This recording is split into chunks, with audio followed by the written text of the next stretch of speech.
Coolest story I've ever worked on, ever. See this pile of interesting equipment in my hand? This is all it takes to convert this F-150 behind me to run on not only nat gas, but regular gasoline as well. And it's just amazing to me that we are sitting in such a high supply scenario for natural gas, and it's this easy, and I'm going to convert it. Here's going to be my associate for the day, who's the owner of CNG Interstate, and this is Craig Wright. But real quickly, so you see the equipment here, you see the truck. Follow me for 1 second. What we're going to start on, Joe, when I start this installation, of course, is going to be to put the tank in. Here's the natural gas tank that's going to go in the back. I like playing with winches, Joe. When was the last time you played with a winch, huh? So we'll be lowering this thing in. But this tank for a truck, it doesn't need to be kind of sexy looking, but look what you can do, how creative the enthusiasts are that are all over the natural gas. Here's a Toyota Sequoia. It's owned by Dave Bryan. Here's his tank. What a difference. Looks pretty cool. If you look in here now, what we've done is we've lowered the tank in, 24-gallon tank. We're going to have this done in a few minutes, and then what we're going to do next is we're going to take the line that we have to run.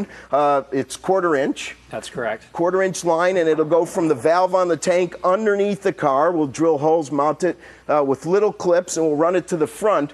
And then phase 2 will begin, where we start putting in the ECN, the new module. And Carl, the neatest part about this conversion, and you said it's a challenge. It's no challenge. I think changing the oil on some of my old cars is more of a challenge. It takes a little bit of time, but it's pretty much fairly simple, and nothing gets changed on the engine. The computer chip doesn't get changed. So when the EPA has these settings for your chip to control what comes out of the tailpipe, none of that proactive function is altered in any way. Rick, walk me through the... What else is interesting? I was just going to say, walk me through you're going to be on several times into this afternoon when this project will be complete. So where are you in that timeline right now? Well, we're actually pretty much on schedule. We start with the tank. The tank is progressing right on schedule. We took about a half hour to do this. We did have some of the holes pre-drilled. So we'll do the tank, we'll run the line, and once we run the line, we'll then, here, follow me over.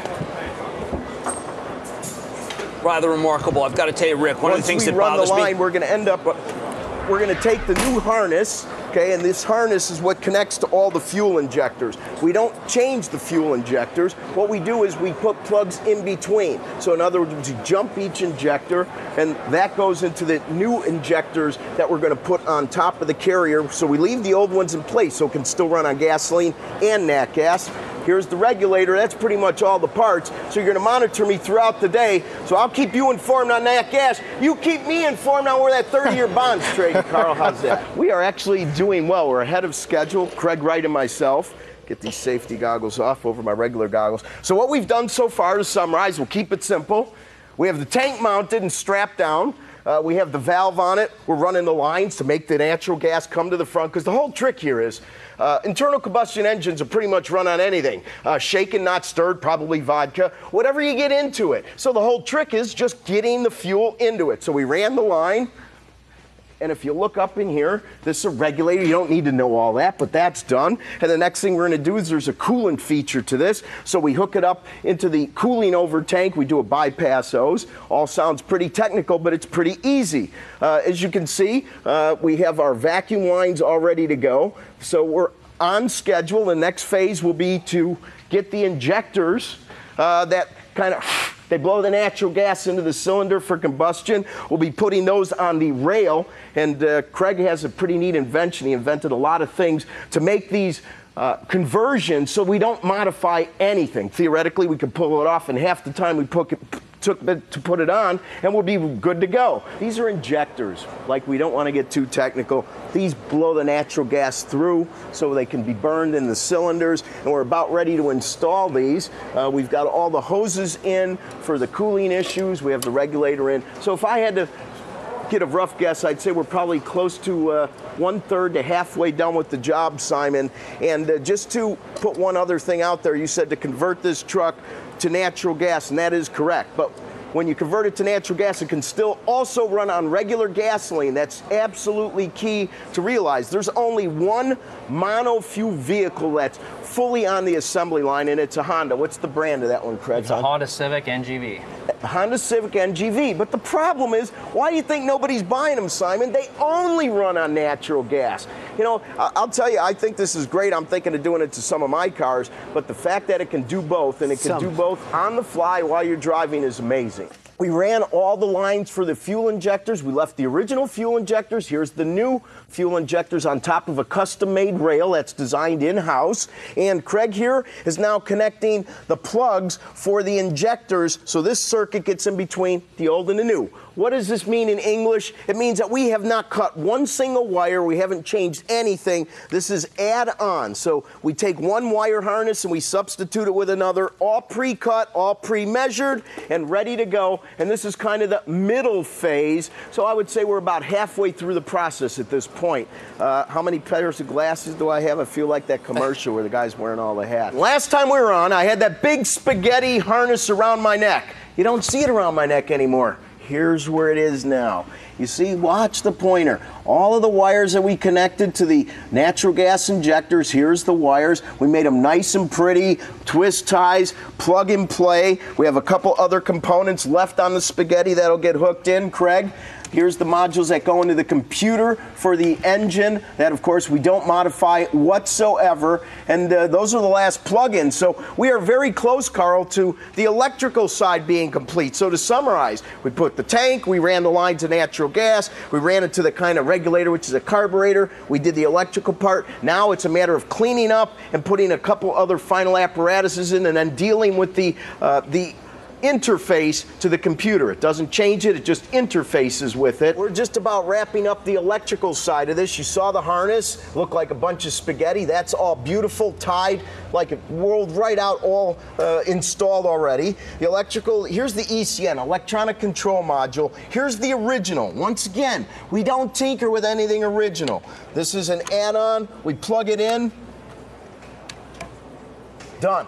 Okay, the next step is we're going to have a switch that we're going to run inside the dash, so you can hit a button, go gas, nat gas, nat gas, and we're going to do that a lot because it's so simple. And then, this is a first. Never before has any kit ever had this. Natural gas is dry, gasoline is wet. Okay, so there can be some issues with the engine. Craig, explain what you've kind of invented here. Well, what this is it's an additive that supplements from going from the dry fuel to the liquid fuel. If you, when you're the gas pump, you see like Techron with Chevron, they add these additives to it, and it's liquid direct injected into the motor. So when we switch to a dry gas, that valve is no longer getting lubrication. And what this device does is it's what's called a dosing pump. It ties in with our natural gas system only, and it allows this product to meter into the dry gas. So in essence, if we're looking at just internal combustion in a macro way, when we're done with this conversion with valve care, this engine is actually going to be better cared for in terms of internals than a gasoline engine only. I'm so confident about it. You know, what we'll do for the customer is we'll give them a 100,000-mile warranty on the valves, on the valve and valve seats. We're so confident in this product. Because, of course, many manufacturing warranties aren't going to be, we want to make clear. Yeah, they won't warranty it. And once again, I can't say this enough. There may be very few infrastructure stations out there for nat gas, but if you own a house and you have a gas dryer or maybe a gas connection to your dishwasher or your water heater or your furnace, you too can be a gas station. And that apparatus costs about how much? There's variables, but between $7,000 and $12,000 for the unit for home. Okay, and the prices have been coming down from what I understand? On those units they have. Craig and I finished, and remember, it's not only nat gas, it runs on regular gas too. Keep your fingers crossed. Let's close the hood and see what we did.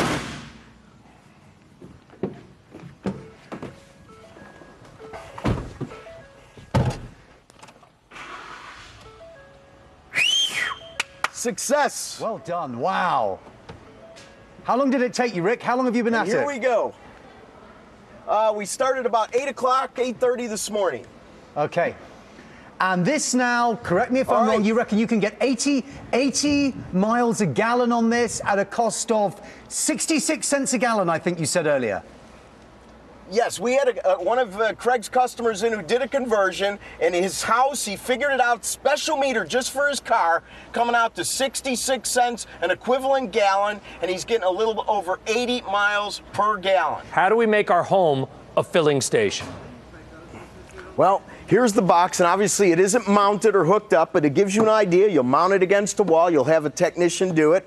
This box is a more economic box for smaller tanks. It's around $5 grand. The price of these things continue to come down.